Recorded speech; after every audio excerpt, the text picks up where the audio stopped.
Bonjour à tous et bienvenue dans cette 4e vidéo collection concernant les full sets des 25 ans. Aujourd'hui, c'est encore une extension très particulière que je vais vous présenter, les serviteurs du pharaon, qu'on aurait clairement pu appeler les serviteurs des cartes pièges plutôt, ouais. Comme le maître des magies introduisait énormément de magie dans le jeu, c'était dans le nom, les serviteurs du pharaon par contre c'est un petit peu plus traître, mais sachez que c'est l'extension parmi les 6 qui ont été réimprimées qui introduit le plus de cartes pièges de toutes les extensions réunies. C'est pas une blague, c'est le petit moment anecdote de cette vidéo, vous vous en doutez, je commence au début, comme ça vous êtes bien dans le bain. Cette extension comporte très exactement 42 cartes pièges. Vous vous rendez pas compte, mais c'est énorme. À titre comparatif, la première extension, la légende du dragon blanc, n'introduisait que 3 cartes pièges seulement. Encore une fois, je vais vous mettre juste ici un petit tableau avec toutes les statistiques des différentes extensions et vous allez voir que vraiment, c'est aberrant à quel point les serviteurs du pharaon, il y a énormément de cartes pièges contrairement aux autres. Il y en a tellement que les cartes pièges des 5 autres extensions réunies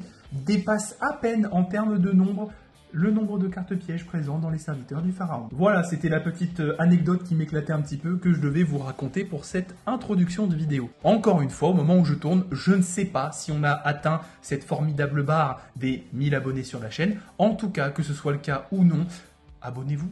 Après tout, c'est qu'un petit clic, activez la cloche, lâchez un petit like, encore une fois, si cette grande série de vidéos collection sur le full set des 25 ans vous a plu et vous plaît toujours, et bien sûr, suivez-moi sur mes petits réseaux sociaux, comme ça vous saurez quand une vidéo sortira à chaque fois, généralement c'est quand même le samedi à midi, sauf en cas de pépin ou de retard. Ça peut arriver. Sur ce, moins de blabla et plus de tier list, et on va commencer très très fort dans cette extension. Et évidemment, qui dit carte piège, dit aussi monstre emblématique qui va dans l'univers des pièges, Jinzo, bien sûr. Regardez-moi comment il est incroyable. Lui aussi, j'ai eu la chance de l'ouvrir en 2 exemplaires, et cette carte en secret rare. Pépite. Franchement, Jinzo, c'est pareil. Dans le jeu, elle a vraiment été game changer. Évidemment, elle a été introduite dans une extension majoritairement autour des cartes pièges. C'était logique. Mais c'est surtout une carte extrêmement emblématique dans l'animé. La première fois, elle est jouée par Esparo pendant Batailleville. Lorsqu'il va perdre contre Joey, il va gentiment lui donner sa carte maîtresse Jinzo, qui va être du coup une carte maîtresse de Joey qu'on va voir à beaucoup de reprises dans l'animé. Donc pour commencer cette vidéo avec cette magnifique secret rare, j'avoue qu'encore une fois, j'hésite un petit peu entre les 2 catégories, mais pour moi ça va plus aller dans emblématique pour l'animé. Après tout, elle a vraiment bien marqué les premières saisons de Yu-Gi-Oh! Monster Duel. Alors ça va pas du tout être le cas pour les prochaines cartes avec lesquelles on va enchaîner. L'ogre d'acier Grotto numéro 2 et le Guido à 3 têtes vont ouvrir le bal des cartes bolossées qui vont aller dans Jamais entendu parler Miskin. Par contre, juste derrière, on va avoir le petit parasite Paracide. Alors cette carte, elle est un peu particulière. On s'en souvient tous avec le move d'Insectoraga qui va parasiter le deck de Joey justement à Batailleville. C'était un move un peu interdit selon les lois de l'animé, ça passait, mais sur le papier c'était pas vraiment ça. L'effet est quand même assez intéressant, l'effet flip est plutôt marrant. J'avoue que cette carte m'a marqué pour ça. Sa version non censurée, qu'on a d'ailleurs étudié dans la petite vidéo tier list collection des Lost Art. Je vous mets une petite pastille juste en haut ici, histoire que vous sachiez vers quoi vous tournez après cette vidéo, on sait jamais. Mais du coup, le parasite Paracide, elle a quand même été plutôt marquante dans l'animé à cause de cette scène. Ça a vraiment fait des dégâts dans le deck de Joey. Donc rien que pour ça, je pense que je vais la mettre dans une mention honorable pour l'animé. C'est pas non plus emblématique, c'est un parasite dégueu, mais c'est quand même assez marquant. Pour continuer dans les cartes marquantes, d'ailleurs, on va enchaîner avec le Broland 7. Alors ça, c'est la carte emblématique de Bandiken, évidemment. Ce bon vieux tricheur, il l'avait dans sa manche avec son espèce de petit bras robot mécanique, histoire de lui donner bien les 3 cartes Brelan de 7. Ça faisait des trucs en bonus dans l'animé. Juste là, c'est quand même assez fort. On l'équipe à un monstre machine et il va soit augmenter son attaque, soit sa défense de 700, selon le choix. Donc dans l'animé c'était quand même beaucoup plus fort, mais ça évidemment que c'est une carte marquante dans les duels finales du royaume des duellistes avec Bandiken, évidemment pour moi ça rentre dans emblématique pour l'animé. On va enchaîner justement avec une autre carte un peu marquante, l'épée de la force de la lumière, qui pour ceux qui ont une bonne mémoire, eh bien souvenez-vous, c'est Yugi en date avec Théa, qui va dans une petite boutique de cartes, tout passionné, le pharaon va acheter cette carte pour rentrer justement dans son deck l'épée de la force de la lumière. Voilà. C'est une carte pas non plus très marquante, mais elle n'est pas non plus oubliable, donc pour moi c'est une petite mention honorable. Derrière par contre on va avoir une dinguerie, on va avoir la destruction en chaîne. Encore une fois, deck de Yugi, Batailleville, et alors ça va lui sauver les fesses contre un pilleur de l'ombre qui joue un deck Exodia. Il va tout simplement détruire une partie d'Exodia. Le pilleur de l'ombre ne pourra plus faire sa condition de victoire principale. Son deck tourne autour de ça. Il a chaque partie d'Exodia en 3 exemplaires. Niveau ban, on va pas en parler. Mais ça, évidemment, ça fait partie d'une des scènes et d'un des duels d'introduction de Batailleville les plus emblématiques. Et évidemment qu'on va mettre ça dans emblématique pour l'animer. Par contre, le saut temporel, faites sauter la draw phase du prochain tour de votre adversaire. Sur le papier, c'est un peu embêtant. On enlève une draw à l'adversaire, mais est-ce que c'est joué? Est-ce que ça s'est déjà vu? Je ne pense pas. Donc encore une fois, désolé Miskin. Le petit bonhomme, le petit profanateur de tombes juste ici. Est-ce que ce serait pas une carte signature et emblématique du deck de Joey? Bien sûr que si. Il va aller fouiller dans le cimetière de ses adversaires pour récupérer les cartes les plus importantes. Je crois d'ailleurs à un moment qu'il récupère un petit pot de cupidité. Rien que ça, piocher 2 cartes. Donc évidemment que cette carte avec sa petite animation, son petit rire, je me rappelle encore son rire de lutin, on va la mettre dans emblématique pour l'animer, bien sûr. Après, par contre, le cadeau de l'elfe mystique, augmentez vos points de vie de 300 points pour chaque monstre sur le terrain. Je l'aime bien, dans un deck point de vie burn, ça faisait un peu le café si l'adversaire a un full board. Donc je sais que beaucoup d'entre vous seront pas d'accord avec moi, mais moi, pour moi, perso, c'est une mention honorable pour mon petit cœur. Après, on va enchaîner avec l'œil de la vérité. Alors, je crois que ça, c'était dans l'animé. Très honnêtement, ça me parle. Déjà, on a le petit côté œil du millénium qu'on retrouve à bien des moments de Monster Duel. Si ma mémoire est vraiment bonne, je crois, c'est Yugi contre Kaiba et c'est Yugi qui la joue. Je crois. L'œil de la vérité, ça me parle un petit peu. Encore une fois, j'en ai pas un souvenir mémorable, mais vu que c'est une des cartes de Yugi, je crois, on va la mettre dans mention honorable. Vous me direz dans les commentaires si j'ai tort. Derrière, on va enchaîner avec une petite tornade de poussière. Alors la tornade de poussière, je pense qu'elle va ouvrir le bal de la catégorie emblématique pour le jeu, parce que clairement, avec le typhon d'espace mystique, ça fait partie des PTNP les plus emblématiques de l'époque. Pour moi, ça va ouvrir le bal d'emblématique pour le jeu. Derrière, on va avoir l'appel de l'être hanté. Alors ça... Je vais trancher net le débat entre jeu ou animé. Pour moi, ça c'est jeu.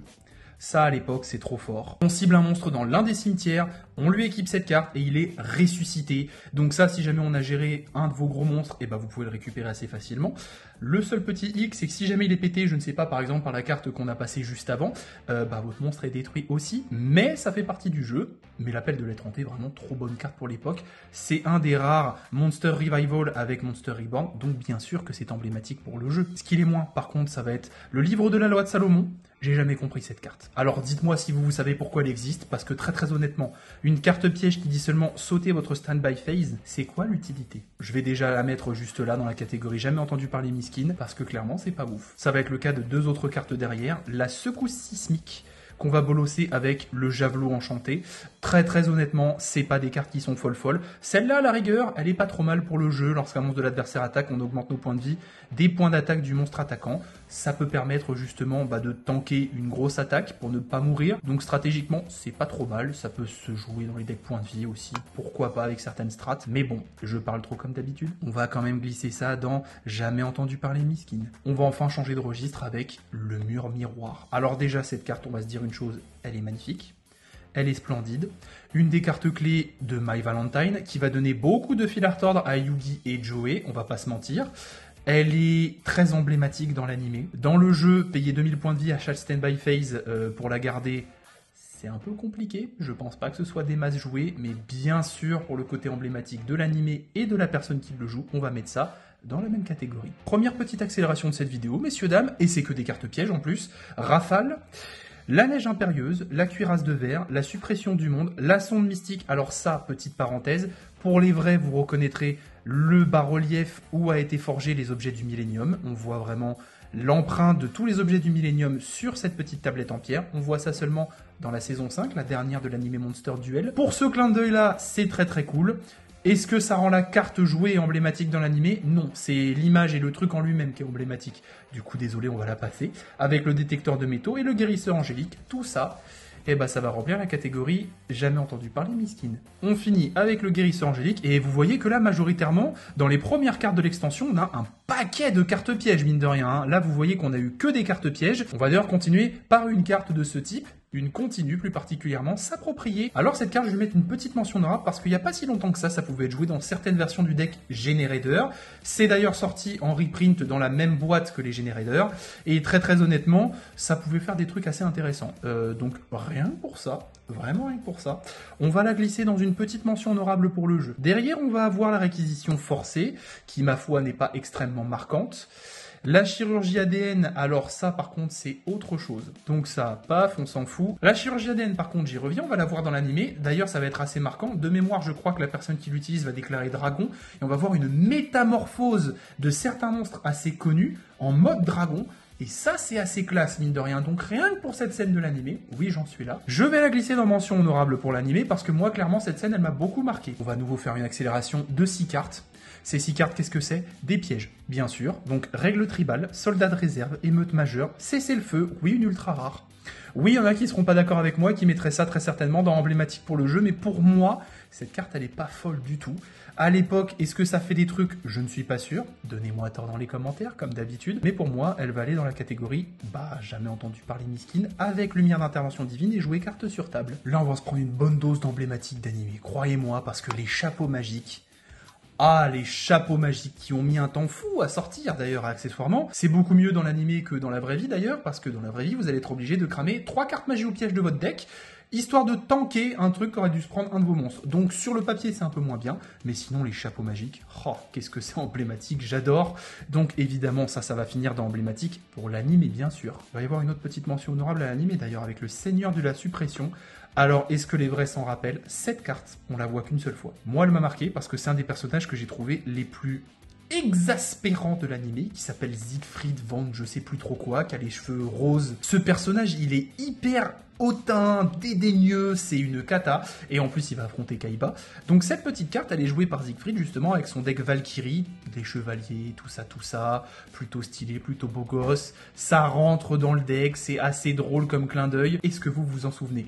Rien que parce que moi je m'en souviens perso, ça va rentrer dans mention honorable pour l'animé. Derrière on va avoir un autre seigneur, mais celui-là, c'est celui de l'extermination. Alors tout de suite c'est un peu moins drôle, c'est un peu moins classe, c'est beaucoup plus bourrin, ça fait un peu berserk la grosse épée là. Et honnêtement je m'en rappelle pas du tout. Donc cette carte avec le tombeau vide, ça va finir, je suis désolé, bien sûr, dans je n'en ai jamais entendu parler. Par contre, les joueurs rétro de l'époque ont entendu parler de cette carte, c'est bien sûr l'enterrement prématuré. Alors ça, c'était beaucoup trop fort. À l'époque, on paye 800 points de vie, on cible un monstre dans notre cimetière, on l'invoque spé en mode attaque et on l'équipe avec cette carte. C'est un peu comme l'appel de l'être hanté en magie d'équipement.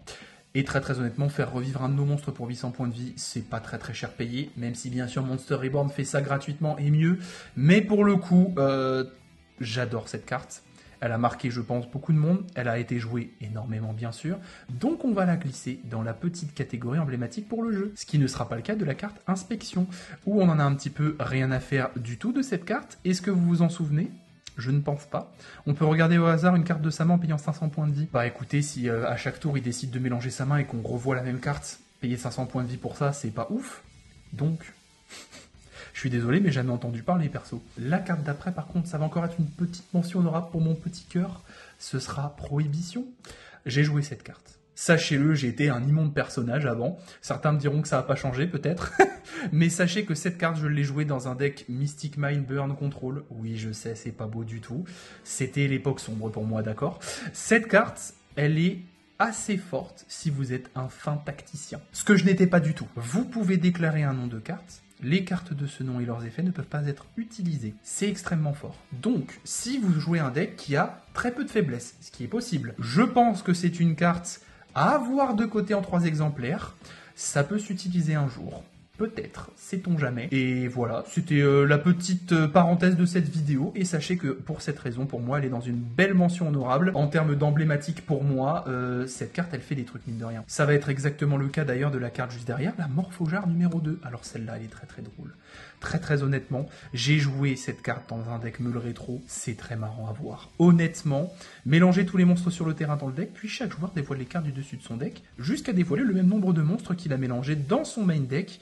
Invoquez spécialement tous les monstres de maximum niveau 4 dévoilés en position de défense face verso. Anecdote, encore. Cette carte, je jouais un deck Meule Rétro, j'ai affronté un deck Generator. qui à l'époque ne possédait pas l'Optre, qui est juste ici, la niveau 4 du deck, qui aurait pu lui sauver les fesses. Donc sachez que quand il a révélé cette carte qu'il a tapée, au malheur, il a meulé tout son deck, il a pleuré. J'abuse un peu, mais il y a que des niveaux 9 dans le deck générateur des magies des pièges, c'était terminé, à cause d'une morphochar. C'était la fin de l'anecdote. Donc rien que pour ce passif, et parce que c'est quand même une carte assez marquante, on va pas se mentir, elle apparaît aussi dans l'animé, mais elle va quand même aller dans une petite mention honorable. Encore une fois, un petit peu pour mon petit cœur. Ce ne sera pas le cas des 5 prochaines cartes, qui vont d'ailleurs faire une petite parenthèse enflammée dans cette vidéo, parce que la championne de flamme, le dragon de feu à 2 têtes, le soldat du feu noir, Monsieur Volcano, et le soldat du feu noir numéro 2, qui sont que des monstres feu, les uns derrière les autres d'ailleurs, accessoirement, et bah j'en ai pas vraiment entendu parler. On va remplir encore une fois un petit peu cette catégorie avec ces 5 cartes. Après, sachez que certaines de ces cartes sont certainement apparues dans l'anime et ont été jouées, mais elles sont pas vraiment marquantes du tout. Petite parenthèse d'ailleurs, dans toutes les vidéos, vous avez peut-être remarqué que les sleeves sont d'une certaine couleur en fonction des extensions. C'est pour coller à la couleur de la boîte. Je suis un collectionneur fou, je sais. Bref, c'était la parenthèse collectionneur un peu foufou, et on va enchaîner avec Kizeitai, qui est une carte que moi j'aime beaucoup encore une fois, donc je vais me faire quelques plaisirs dans cette vidéo. Je vais la glisser tout de suite dans les petites mentions honorables. Je jouais ça dans un petit deck burn point de vie, et franchement c'était marrant. Lorsqu'un monstre de l'adversaire va attaquer cette carte en position de défense, on va lui équiper. Ça devient une magie d'équipement, et au début de chacune des stand-by de l'adversaire, on va augmenter nos points de vie de la moitié de l'attaque du monstre équipé. Autant vous dire qu'à un moment, dans mon vieux deck burn point de vie rétro, je l'avais équipé à un obélisque le tourmenteur. Je gagnais 2000 points de vie gratos par tour. Et qu'est-ce que j'avais sur le terrain de poser pour me protéger? Un marshmallow, non destructible au combat. Nouvelle petite accélération de 3 cartes. Le cyberfaucon, le Kamakiri volant numéro 2 et l'éclaireur du ciel, qui est un errata parce qu'avant il s'appelait frère de Harpie. Mais ces 3 cartes, encore une fois, on n'en a jamais vraiment entendu parler ou on les a jamais aperçues dans l'animé. Donc, Miskin x1, Miskin x2, Miskin x3. On va rentrer un peu dans le vif du sujet avec un de mes petits préférés, bien sûr, Buster Blader. Ah, alors cette carte, c'est une des rares cartes de Yugi qui est faite pour contrecarrer Kaiba et ses decks dragons, parce qu'en règle générale il joue ça, sauf quand il a sa phase XYZ. Mais clairement, le Buster Blader, c'est une des cartes les plus emblématiques du deck de Yugi, fait pour tuer du dragon, qui est d'ailleurs dans une des fusions aussi les plus emblématiques du Magicien Sombre. Franchement, cette carte, il n'y a pas à dire, elle est bien sûr dans une seule catégorie. On va la glisser tout de suite dans emblématique pour l'animer, parce que franchement, elle fait des dégâts et elle peut très très vite monter à des points d'attaque ridicules. Dernière petite parenthèse sur ce Buster Blader, sachez que sur la chaîne, il existe une petite vidéo sur son histoire, parce que oui, il y a du lore et une histoire derrière les cartes Yu-Gi-Oh! Je vous invite donc à aller checker la petite pastille que je vous mets en haut à droite ou à gauche. Voilà, c'était gratuit, c'est le petit placement Yugi Story. On va enclencher une troisième pour passer 10 cartes avec, pour commencer, Michizore, le fonctionnaire gobelin, Gamble, encaisse et frappe, même si c'est marrant dans les petits deck burn, franchement pour faire l'effet, bon courage, vœu solennel, l'appel du squelette, la vermine bubonique, la chauve-souris sinistre, l'Onitank T34 qui a certainement marqué pas mal d'entre vous, et enfin l'Overdrive qui je crois est joué par Tristan, mais très honnêtement, c'est pas marquant de fou non plus. Donc on va faire un petit cut sur la catégorie jamais entendu parler et on va rajouter une 4e ligne. Et voilà. Ça augmente assez rapidement, un peu comme DCR, j'ai l'impression. J'espère que le côté de l'animé vous a manqué, parce qu'on va vite y retourner avec les terres embrasées. Alors ça, j'en ai déjà parlé à maintes et maintes reprises, mais début du royaume des duellistes, Yugi qui joue ça contre Insectoraga pour cramer tous ces insectes par la magie, les règles de l'animé, la malédiction du dragon, ou Gaïa le dragon champion qui va juste éclater tout le board d'Insectoraga, juste parce que le feu ça brûle le bois et les insectes. Alors oui, mais on est dans Yu-Gi-Oh!, il n'y a pas autant de logique que ça, mais Terre embrasée, carte emblématique du deck de Yugi, première saison de l'animé, donc bien sûr qu'on est preneur. Preneur bien sûr dans emblématique pour l'animé. Ce qui ne sera pas le cas de cette pauvre onde glacée qui va tout de suite, rapidement finir dans Jamais entendu parler Miskin. Qui ne sera pas le cas de sa petite sœur, l'impact de météore féerique. Si le monstre équipé attaque un monstre en position de défense, on va infliger dommages de combat perçant. C'est assez intéressant, c'est apparu dans l'animé. Est-ce que je m'en souviens pour autant? Pas des masses. Elle va quand même ouvrir le bal de la catégorie oubliable de cette collection. Ce qui ne sera clairement pas le cas de la prochaine carte, le limiteur removal. Alors, cette carte, si je dis pas de bêtises, on la voit à partir de Yu-Gi-Oh! GX, pas sûr qu'elle soit dans Monster Duel, je dis peut-être une bêtise là, mais moi je m'en souviens principalement dans GX, avec Zane Truesdale, qui joue le deck Cyber Dragon, et qui va juste faire des maxi Ultime Cyber Dragon, je me rappelle plus du nom de la carte, je suis désolé, et ça va faire des points d'attaque abusés, je crois que ça va faire du 8000 ou du 12000, il fait des dingueries avec cette carte, d'accord, c'est n'importe quoi, c'est vraiment une carte qui m'a pas mal marqué dans GX, donc, est-ce que je la mets dans emblématique dans l'animé? parce qu'elle a quand même fait sans doute des dégâts dans le jeu, et elle est encore jouée de temps en temps dans les decks machines. Allez, parce que CGX, on va quand même la glisser dans emblématique pour l'animer. Ce sera pas le cas de la pluie de compassion. Je vais pas en avoir de la compassion pour cette carte. Voilà où je la mets, la compassion. Par contre, on va rebasculer du côté de chez qui? De chez Yugi. Ça pourrait être un slogan de pub, ça d'ailleurs. Juste derrière, ça va être la guérison de monstres. Alors, carte emblématique du deck de Yugi, première saison de l'animé, il l'utilise à de nombreux moments pendant ses duels, surtout au royaume des duellistes. Donc d'après vous. Bien sûr qu'on la glisse dans emblématique pour l'animer. D'ailleurs, une autre carte appartenant au même duelliste et étant dans le même deck va la rejoindre tout de suite, le transfert, qui va permettre de permuter un effet de carte ou une attaque sur un autre monstre. Et ça, c'est extrêmement fort. C'est pas le bouclier magique de bras de Joey, mais c'est quand même plutôt marrant, joué par Yugi. C'est dans ses decks de structure à l'époque, donc bien sûr, on va la glisser dans emblématique pour l'animer, et on va bientôt faire une deuxième ligne si ça continue. Mais avant de faire une deuxième ligne dans cette catégorie, on va à nouveau bolosser 5 cartes, même si je vais m'attarder sur l'histoire de quelques-unes pour pas trop les bolosser. Imitation d'insectes, je crois que c'est joué par Insectoraga, mais je suis vraiment pas sûr. Le trou dimensionnel, certains seront peut-être pas d'accord avec moi, mais on la voit pas dans l'animé et je m'en rappelle pas forcément dans le jeu. L'éboulement, alors ça c'est marrant, ça pouvait être joué dans les decks Ojama, dans le jeu en tout cas, ça bloquait des zones, c'était le principe de l'Ojama Road, l'Ojama Chevalier, voilà c'est tout, c'est une très bonne carte à l'époque rétro pour ce petit deck là qui va bloquer des zones, c'est le Kashtira bis de l'époque, vous avez rien inventé le deck Kashtira, franchement ça de base. Et Ojama, ça faisait la même chose que vous, en moins violent. Le drainage magique, un contre-piège qui est vraiment pas mal pour l'époque. Mais encore une fois, est-ce que c'était joué? Je ne suis pas sûr. Et enfin, la révocation définitive. Je crois que cet artwork et ce tourbillon me disent quelque chose dans l'animé, mais je l'ai oublié. Complètement. Donc on va se remplir avec tout ça une 5e ligne dans, je suis désolé, mais je m'en rappelle pas, Miskin. S'il y a bien une carte par contre que j'ai pas du tout oubliée à l'époque parce qu'elle m'a fait péter un câble, c'est le filet gravitationnel. Alors ça, les monstres de minimum niveau 4 ne peuvent pas attaquer. Même encore aujourd'hui, ça peut être utilisé et ça peut être fort. Aujourd'hui, on aime bien jouer beaucoup de gros monstres qui se spé un peu gratos et qui sont largement plus que niveau 4. Bon, bien sûr, si en face vous tombez contre un deck sprite, votre plan tombe un tout petit peu à l'eau. C'est une des meilleures cartes pour temporiser. Je ne me rappelle pas l'avoir des masses dans l'animé, cette carte. Je pense que honnêtement, dans le jeu, ça va être très emblématique et marquant. Donc je vais la mettre dans cette catégorie. Certains m'auraient peut-être dit mention honorable, mais pour moi, ça fait quand même des belles dingueries. C'est pas du tout le cas d'ailleurs du broyeur magique de type 0. On s'en fiche un petit peu du broyeur. D'ailleurs, on va l'envoyer broyer dans la catégorie jamais entendu parler. Ce qui ne sera pas du tout le cas de la carte Ombre des yeux. Alors cette carte, je pense que beaucoup d'entre vous s'en rappellent, c'est joué par My Valentine. On la voit un petit peu de façon foreshadowing quand elle fait ses bails avec le parfum, qu'elle ferme les yeux, il y a des igouigouis pareil un petit peu au moment où elle fait ce tricks. Donc ça part direct d'emblématique pour l'animer et ça fait une deuxième ligne. Deuxième ligne qu'on va continuer à remplir avec le pêcheur légendaire. Bien sûr, je ne reviendrai pas encore sur comment il fait pour harponner des poissons avec un harpon où il y a une bouboule au bout. Ça, c'est un autre débat d'ailleurs que j'ai fait dans une petite vidéo juste ici ou juste là, je vous mets un marqueur. Collection débat, tier list sur les Love Start, justement le pêcheur légendaire en fait partie. Fin de la parenthèse. Cette carte, elle m'a donné du fil à retordre pour que je me la procure pour cette collection et ce full set, je vous avoue, parce que quand je suis allé sur Card Market faire mes petits achats, il n'y en avait plus. Du tout. En français sur Card Market. Cette carte, bien évidemment, est jouée par Mako Tsunami. On la voit dans son duel contre Yugi au début du royaume des duellistes. Est-ce qu'elle est emblématique? J'ai même pas besoin de vous le dire. Bien sûr que oui, qu'elle va rejoindre l'ombre des yeux tout de suite. Ce sera pas le cas de la prochaine carte, ce qui en étonnera peut-être certains d'entre vous, le chasseur d'épée.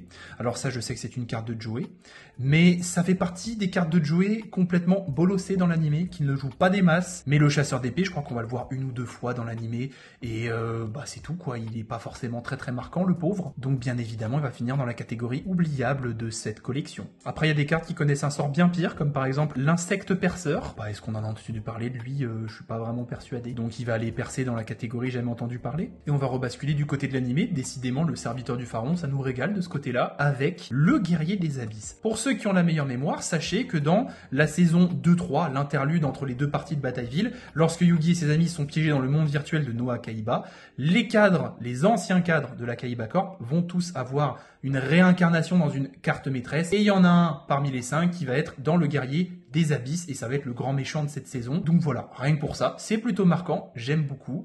Donc évidemment, on va quand même mettre ça dans emblématique pour l'animé, parce que mine de rien, c'est plus qu'une mention honorable. On va la voir beaucoup cette carte, et on va avoir le personnage de façon récurrente. Ce qui ne sera pas du tout le cas des 3 petites cartes juste ici, la chaussure mordante, le spikebot, et l'invitation au sommeil des ténèbres, que je vais clairement classer dans la catégorie jamais entendu parler. On va les glisser juste ici, et on va enchaîner avec des trucs bien plus intéressants. Comme par exemple, l'idole aux 1000 yeux, qui est une des cartes assez marquantes du deck de Pegasus. Elle n'est pas non plus emblématique, mais à part ça, il va pas la jouer très longtemps. On va plutôt avoir à l'esprit la version upgrade de cette carte fusionnée avec le renoncé, bien entendu. Donc ça va faire partie, comme Joey, des cartes qui sont un peu oubliables, mais pas tant que ça. Donc, on va faire un petit entre-deux. On va plutôt glisser ça dans les mentions honorables de l'animé, je pense, parce que clairement, ça va donner lieu à une belle dinguerie. Belle dinguerie que je vous propose d'ailleurs de découvrir maintenant. Elle est juste derrière. Ça va être le renoncé aux 1000 yeux. Et alors là, je vais avoir beaucoup de mal parce que cette carte, dans le jeu rétro de l'époque, va faire des ravages monumentaux. Il y a un combo avec une carte magie qui permet de la jouer assez gratuitement. Et cette carte, à l'époque, elle fait beaucoup de mal au board adverse. Je vous rappelle juste qu'on peut cibler un monstre contrôlé par l'adversaire, l'équiper à cette carte. Il peut y en avoir maximum un, mais on lui choure un de ses monstres les plus importants. Et son attaque et sa défense deviennent égales à celle du monstre équipé. Si cette carte va être détruite au combat, on détruit le monstre équipé à la place. Dans l'animé, c'est évidemment le boss monster qui va donner énormément de fil à retordre à Yugi. Mais le gros problème, c'est que dans le jeu aussi, elle est très emblématique dans le jeu rétro. Je pense que, vu que le renoncé de la précédente extension a été dans le côté emblématique pour l'animé, cette fois-ci, je vais me permettre de glisser le renoncé au milieu d'emblématique. Pour le jeu, ça va remplir un petit peu cette catégorie qui est un petit peu oubliée dans cette collection, je vous avoue, et je pense que certains d'entre vous seront bien d'accord avec moi. Vous serez sans doute beaucoup à aussi être d'accord pour complètement skipper ces 9 cartes, le Girochinku Wagata, le Chevalier Hayabusa, qui je crois est joué par Joey, mais Osef, Scarabée Bombardier, la coccinelle damnée à 4 étoiles, Gradius, le bébé vampire, qui est l'enfant le plus terrifiant de tout Yu-Gi-Oh, je pense, la bête folle à l'épée, le squelette des mers, et le tigre blanc clairvoyant, même si, comme je l'ai dit pendant mon ouverture, c'était une de mes cartes préférées quand j'étais petit parce qu'elle était stylée. Là, ici, on va pas la voir des masses et elle est franchement pas marquante du tout. On va donc finir de remplir une 6e ligne pour la catégorie jamais entendu parler et on arrive bientôt vers la fin de cette collection. Mais avant ça, on va encore parler du deck de ce bon vieux Joey avec la troupe d'assaut Goblin qui mine de rien est une très bonne carte. Pour 4 étoiles, Norma monstre à 2300. Bon ok, à la fin du tour s'il attaquait, on passe en mode défense, ça a 0 de défense donc ça peut se faire péter derrière. Mais ça peut être game changer à l'époque, c'est très important je pense, ça fait partie d'une des cartes assez importantes du rétro Yu-Gi-Oh! Mais bon, on la connaît plus dans l'animé, avec ses animations, je crois me rappeler d'un moment de piétinement, de troupe d'assaut gobelin sur, je sais plus si c'est un personnage ou un monstre, mais honnêtement, cette carte est quand même assez emblématique, que ce soit dans un cas ou dans l'autre. Mais bon, il faut trancher, et pour moi, ça va clairement aller dans le côté animé de la balance. Ce sera pas le cas du tout de la Tortue Hill et de la Tisserand Ailée, qui ma foi sont des cartes terribles. Elles vont donc terriblement aller dans cette petite catégorie qui bolosse énormément de cartes à chaque vidéo, mais ce sera pas le cas de toutes les cartes. Par exemple, le Guerrier de la Science va avoir une petite mention honorable grâce à l'animé. On va faire une 2e ligne à la catégorie mention honorable. Pour une fois, on va avoir une carte qui porte bien son nom, l'âme des oubliés. Honnêtement, je m'en souviens pas justement, et ce sera le cas aussi pour Dokuroyaiba.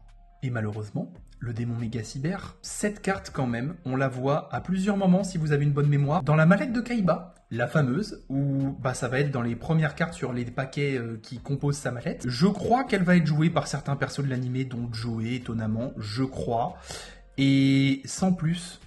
Donc ça a beau être une ultra rare, et elle va clairement aller du côté oubliable de cette liste. Et c'est triste que cette ultra rare se fasse battre par une super rare juste derrière, le bon vieux Gearfried, le chevalier de fer, évidemment. Alors ça, c'est une des cartes emblématiques et maîtresses de Joey. Il va l'utiliser énormément dans l'animé, va même y avoir des délires de fusion ou des trucs comme ça. Et puis cette carte, elle est trop bien, elle est trop emblématique. On a une version en plus Gearfried aux yeux rouges, et alors là, c'est fantastique. Mais là, c'est un autre sujet encore, mais cette carte, bien évidemment qu'elle est emblématique pour l'animé. C'est pour ça qu'elle va finir dans cette catégorie, et elle est pas mal remplie avec PSV mine de rien. Par contre, c'est pas la prochaine carte qui va la remplir. La barrière insecticide, je crois, pour pas dire de bêtises, que cette carte est utilisée justement par Insectoraga pour avoir un combo à Batailleville où et ben on peut plus le toucher avec son histoire de parasite-paracide. Je crois. Mais écoutez, vu que je suis pas sûr, même si je dis une dinguerie, je vais quand même la mettre dans une mention honorable parce que je crois qu'elle est quand même jouée par Insectoraga. Qui n'est pas le cas, bien sûr, de la bête de Taloir, qui n'est jouée par personne, qui n'est pas vue dans l'animé, qui est juste un arc-démon. Bref, je vais pas m'épancher sur cette carte. Malheureusement, c'est ultra rare.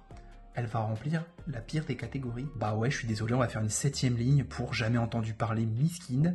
Et je crois que cette vidéo va battre le record de la catégorie jamais entendu parler Miskin, la plus grosse de cette série. Et avoir une ultra pour la terminer, c'est un peu dur. Après, on va se rattraper avec la toute dernière carte de cette collection. Vous le savez bien, les extensions rétro terminent par une secret rare. Et là, on finit pas par n'importe quelle secret rare, on finit par Ordre Impérial. Et alors, Ordre Impérial, très honnêtement, c'est une des cartes Yu-Gi-Oh! Les plus fortes. Très sincèrement. Pour preuve, elle a été bannie. Et très honnêtement, on peut le comprendre parce qu'une carte qui vous demande de payer 700 points de vie durant chacune des stand-by, mais en échange qui annule tous les effets de magie sur le terrain, c'est extrêmement fort. Aujourd'hui, ça casserait la tête à beaucoup de decks. Les decks Branded, au revoir les fusions. Les decks Fuvaga, au revoir les pots, les maps et ce genre de trucs. Les decks Assaut de l'air, ne jouez pas du tout, parce que c'est que des magies. Donc, à une époque, ça, c'était beaucoup trop fort. Ça se sidait vénère partout x3. Donc ça, c'est une carte qui a énormément marqué le jeu. Elle a bien évidemment été bannie parce qu'elle était trop puissante à ce moment-là. Aujourd'hui, si elle réapparaissait, je pense qu'elle serait toujours beaucoup trop forte, même en x1. Donc, bien sûr, on va dire qu'elle a beaucoup marqué le jeu et qu'elle est emblématique dans celui-ci. Et c'est comme ça qu'on termine cette vidéo collection. J'espère qu'encore une fois, ça vous aura plu. Je vous souhaite une bonne fin de journée, soirée. Je ne sais pas quand est-ce que vous me regardez. Et je vous dis à bientôt dans une prochaine vidéo, le samedi midi comme d'habitude. C'était Slifer.